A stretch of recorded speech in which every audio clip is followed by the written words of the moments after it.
আমি কতদিন আলো বাতাস দেখি না, আল্লাহর দুনিয়া দেখি না। ওরা আমাকে আজান শুনতে দেয় না। আমার এই গামছাটাতে আমি যে পরিমাণ চোখের পানি মুছেছি, ওই পানি জমালে একটি দিঘি বানানো যেত। আয়নাঘরে গুম হয়ে থাকা সাবেক ব্রিগেডিয়ার জেনারেল আজমি ফিরে এসে দেখেন তার স্ত্রী 10 বছর অপেক্ষা করে গত বছর বিয়ে করেছেন। কোনো খোঁজ নেই, যোগাযোগ নেই, বেঁচে আছে নাকি এই দুনিয়াতে নেই, সব কিছুই অজানা। এরপরেও টানা 10 বছর স্বামীর জন্য অপেক্ষা করার পর অন্যত্র বিয়ে করে ফেলেন জেনারেল আজমির স্ত্রী। এত বছর পরে টর্চার সেল থেকে ব্রিগেডিয়ার জেনারেল আমান আজমি ফিরে এসে দেখেন তার পরিবার বলতে আর কিছুই নেই। জীবন সঙ্গিনী নেই, আলো নেই, আশা নেই।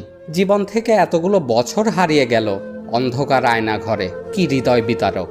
এমন হাজারো স্ত্রী তার স্বামীকে হারিয়েছেন, বিধবা হয়েছেন, মা তার সন্তানকে হারিয়েছে, সন্তান হারিয়েছে পিতাকে।